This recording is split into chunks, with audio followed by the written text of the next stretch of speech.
알아두면 유식해지는 경제학 지식. 다시 찾아온 붕괴, 겨우 회복한 신뢰. 2008년 세계 금융위기. 2008년 세계 금융위기 당시 예전에 은행 최고 경영자를 지냈던 사람이 이렇게 말했다. 우리가 이번에는 시스템을 무너뜨렸는지도 모른다는 생각이 들었습니다.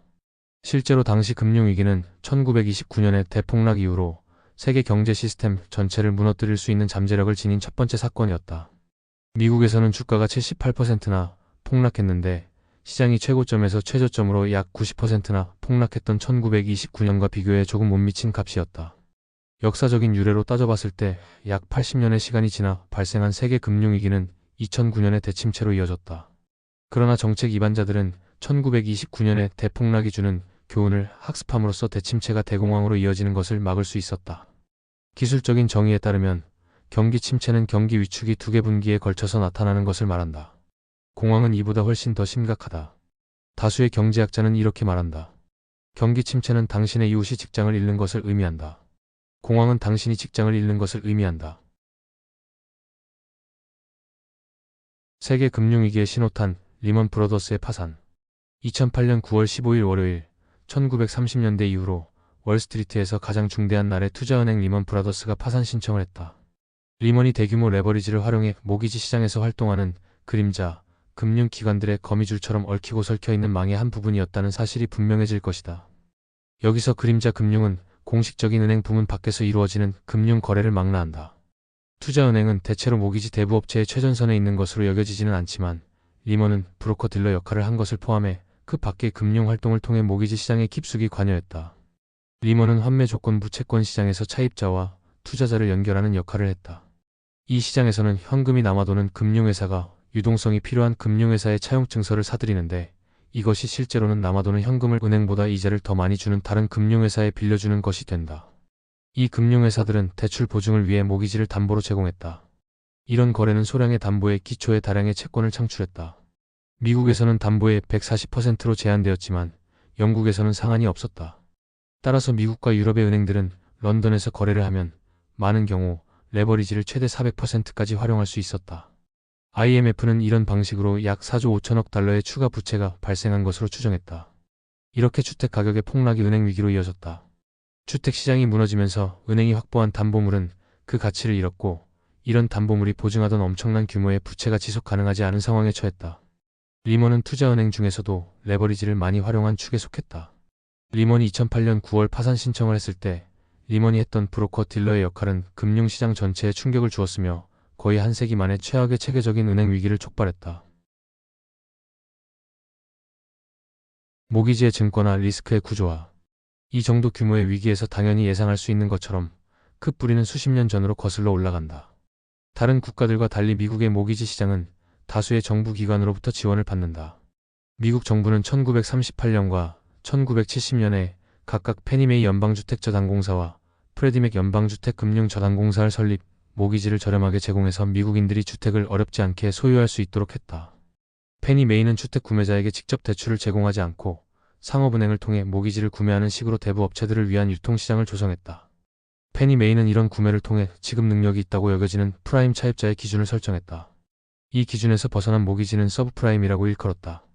이처럼 모기지를 일으킨 뒤 판매하는 모델은 대출 비용을 낮춰 미국인의 주택 보유 비율을 50% 미만에서 주택 가격 폭락 전 최고치인 69%로 끌어올렸다. 프레디 맥은 이 장에서 논의했던 저축대부 조합을 위해서만 페니 메이와 똑같은 일을 했다. 이 두 정부기관이 했던 일의 규모를 가늠하자면 이들은 서브프라임 위기 이전의 전체 모기지 대출의 약 절반을 지원했다. 모기지를 일으킨 뒤 판매하는 모델은 모기지를 일으킨 자들인 상업은행이 그들에게 자금을 제공하는 기관과 분리되는 과정인 모기지의 증권화를 가능하게 했다. 이 증권화는 모기지에 사용할 수 있는 자금을 늘렸다. 모기지를 판매한 은행은 페니메이로부터 자금을 상환받았다. 페니메이와 프레디맥은 상환을 위해 모기지 저당증권, MBS이라고 알려진 모기지를 기반으로 발행된 증권을 매각하는 방식으로 모기지를 투자은행에 전달했다. 두 정부기관이 했던 이런 일은 증권을 거래하는 부가적인 모기지 시장을 조성해 모기지 비용을 더 낮췄다. 놀랄 것도 없이 아마도 투자은행들이 재빨리 선례를 따랐을 것이다. 따라서 모기지의 광범위한 증권화가 시작되었고 이런 과정은 수십 년이 지나며 너무나 익숙한 일이 되었다. 1980년대의 저축대부조합 위기는 상황을 복잡하게 만들었으며 많은 투자자에게 위험을 분산시키려는 욕구를 불러일으켰다. 증권화는 다수의 은행이 모기지를 기반으로 발행된 증권을 소유할 수 있게 해서 이러한 욕구를 충족시켜주는 것처럼 보였다. 그 후 투자은행들은 모기지 담보부증권, CMO를 만들어 모기지 저당 증권을 다양한 위험 계층으로 분류했다. 이런 구조화된 금융은 최상위 계층의 증권이 담보물에 대한 최우선 청구권을 가지며 위험도가 가장 낮다는 것을 의미했다. 증권을 여러 계층으로 분류해 투자자들에게 다양한 위험과 수익률 수준을 제공하는데, 이러한 계층을 뜻하는 트렌치는 아래로 내려갈수록 채무불이행과 조기 상환의 위험이 더 높았다. 신용평가기관이 가능성이 없다고 판단한 집단 채무불이행의 경우를 제외한 최고의 트렌치들은 상환을 할 것이므로 모기지 담보부 증권 CMO는 대체로 최고의 신용 등급인 AAA 등급을 받았다. CMO의 5분의 1만이 AAA 등급을 받지 못했는데, 이런 사실이 구조화된 금융을 최고의 실적을 내는 기업이나 심지어는 10여 개 국가만 AAA 등급을 받는 전체로 본 국가들보다 더 안전하게 보이게 했다. 2000년대 들어 증권화가 빠른 속도로 퍼졌다. 자금 조달 비용이 낮아지면서 대출 기관들은 더 많은 차입자를 확보하려고 했다. 모기지 대부 업체들은 계약금을 낮추는 것 외에도 이자만 납부하거나 변동금리를 적용하거나 처음 2에서 3년 동안 매우 낮은 티적 금리를 적용한 모기지를 포함한 다양한 상품을 내놓았다. 주택시장은 중산층의 교외 생활을 상징하는 흰색 울타리가 설치된 집이든 그렇지 않은 집이든 주택을 소유해 아메리칸 드림을 실현하려는 열의에 찬 사람들의 수요가 증가하면서 저리의 모기지 대출이 유행하고 있었다. 이처럼 열의에 찬 주택 소유자들은 대단한 도취감에 빠져들었다. 소유한 주택 가격이 계속 상승한다면 더 부유해질 것이고, 그들이 받은 모기지 대출은 더 나은 조건으로 재용자를 받을 수 있기 때문에 상환 부담이 덜할 것이다. 주택 버블이 터지기 직전 소득 직업 자산이 없는 사람을 의미하는 닌자에 해당하는 차입자들이 많아졌다. 서브프라임 모기지 대출의 절반 정도는 서류가 완비되지 않았다. 그리고 약 3분의 1 정도는 이자만 납부하는 것이었는데, 이마저도 제대로 이행할 가능성이 크지 않은 사람들도 모기지 대출을 받았다. 생애 최초로 집을 마련한 사람들만 주택 버블의 영향을 받은 건 아니었다. 주택시장이 폭락하기 전에 새로운 모기지 대출의 약 3분의 1은 생애 최초로 집을 마련한 사람 혹은 집을 한 채만 소유하고 있는 사람을 위한 것이 아니었다.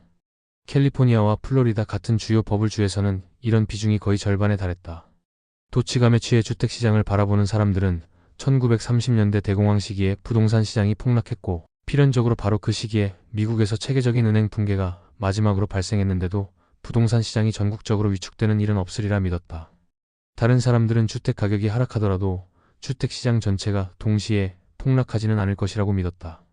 2007년 여름까지 서브프라임 모기지 저당 증권에 투자된 금액은 1조 3천억 달러에 달했다. 은행들은 모기지 저당 증권을 구매하기 위한 재원을 예금이 아닌 도매 자금 시장에서 자금을 차입해 마련했다. 도매 자금 시장은 금융기관과 기업이 현금을 하룻밤에서 270일까지 단기간에 빌려주고 이자를 받는 곳을 말한다. 모기지는 상업은행의 대차대조표에서 정부기관, 더욱 광범위한 금융시장으로 이동하고, 이제는 심지어 도매 자금 시장에서 자금을 지원받았다. 주택 붐에서 느끼는 도취감은 금융 시스템 전반에 걸쳐 뚜렷이 나타났다. 경제 정책도 주택 붐을 뒷받침했다. 닷컴 버블의 붕괴와 함께 2001년 9일 테러의 충격이 있은 뒤 연준은 경기 침체를 완화하기 위해 금리를 인하했다. 저금리로 모기지 대출에 따르는 비용이 감소했고 주택 가격이 급등했다. 당연하게도 건설 경기가 호황을 누렸다. 주택 공급은 연간 210만 호에 달했는데, 이 수치는 미국의 인구 증가로 인한 수요뿐만 아니라 세컨드 하우스에 대한 수요, 화재나 폭풍 후에 따른 주택 교체 수요를 약 40%나 상회하는 것이었다. 2년 후 연준이 금리를 2004년 6월에 1%에서 5.25%로 인상했을 때 차입 비용은 처음 예상했던 것보다 훨씬 더 적은 영향을 받았다. 모기지 대출 비용을 올리면 주택 붐이 가라앉을 것으로 예상했지만 그런 일은 일어나지 않았다. 일강에서 자세히 설명했듯이 각국 중앙은행이 1990년대 말 아시아 금융위기와 이와 관련된 신흥시장 위기를 겪은 뒤로는 미래의 외환위기에 대비한 방어용 안전자산을 비축하면서 미국 재무부가 발행한 채권 수요가 증가했다. 이처럼 달러화 표시 채권에 대한 수요가 증가하면서 미국의 차입 비용이 감소했다. 이는 리먼이 참여한 그림자 금융 시스템의 성장과 함께 발생했으며 모기지 대출에 사용할 수 있는 자금의 규모를 키우는 결과를 낳았다. 금리를 인상했지만 주택 버블은 가라앉지 않았다. 물론 모든 버블이 그랬듯이 금리 인상이 자리를 잡으면서 주택 버블도 가라앉았다. 미국 주택시장은 2007년에 최고조에 달했고 이후로는 주택 공급이 감소하기 시작했다.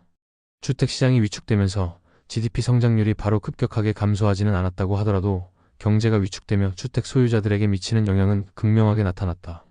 가장 커다란 타격을 입은 차입자들은 계약금을 최소한도로 낸 사람들이었다. 그리고 그런 사람은 상당히 많았다. 2006년 전체 대출에서 서브프라임 모기지 대출이 차지하는 비중은 약 20%로 2년 전의 6%와 비교하면 상당히 증가했다. 서브프라임 모기지 차입자 대다수가 계약금을 적게 냈기 때문에 일단 부동산 가격이 하락하기 시작하자 주택 가치가 대출 원금보다 낮아지며 자산은 마이너스가 되었다. 서브프라임 모기지 차입자들뿐만 아니라 소득이 낮은 변동금리 모기지 차입자들도 차입 비용이 늘어 높아진 이자를 매달 내는 것이 버거웠다. 이제 생활고에 시달리게 된 주택 소유자들은 집을 팔아서 대출기관의 빚을 완전히 상환하지 않아도 되기를 바라거나 스스로 집을 나와서 집 열쇠를 대출기관에 돌려줄 수 있기를 바랄 뿐이었다. 차입자가 상환을 중단하면 중개업자로부터 이런 모기지를 사들인 투자은행이 환불을 요구할 수 있다. 그 결과 모기지 중개업자들이 파산하기 시작했고 투자은행 장부에는 수백억 달러에 상환되지 않은 모기지 채권이 남았다. 회계 용어를 써서 표현하자면 이런 채권은 부실 대출 혹은 부실 채권이 되어 있었다. 은행은 자사 보유 자산에 대한 가치평가를 통해 대차대조표를 작성했다. 따라서 이제 투자은행들이 모기지 저당 증권 판매를 원했지만 부동산 가격이 하락하기 시작하면서 이런 자산에 대한 가치평가가 더욱 어려워져 판매에 어려움이 따랐다. 가치를 평가하기 어려운 자산은 판매가 더 어려워졌고 은행은 자신의 포지션을 개선하기 위해 할 수 있는 것이 거의 없었다. 현재의 시가에 따라 자산 가치를 평가하는 회계 제도인 시가평가관행은 동일한 증권을 소유한 회사가 가장 최근의 시장 가격을 기준으로 증권의 가치를 평가해야 하는 것을 의미한다. 따라서 어느 한 투자은행이 모기지 저당 증권을 싼 값에 팔면 이 증권을 보유한 모든 이들에게 하얀 곡선의 그림자가 드리워졌다. 모기지의 증권화가 위험을 광범위하게 분산시킨 덕분에 그 영향이 금융 시스템 전반에 널리 퍼졌다. 투자자들은 전국의 다양한 지역에 있는 부동산에 프라임과 서브프라임 같은 다양한 종류의 모기지를 모아놓았기 때문에 위험이 어느 한 유형의 차입자 혹은 지역에 집중되지 않는다고 믿었다.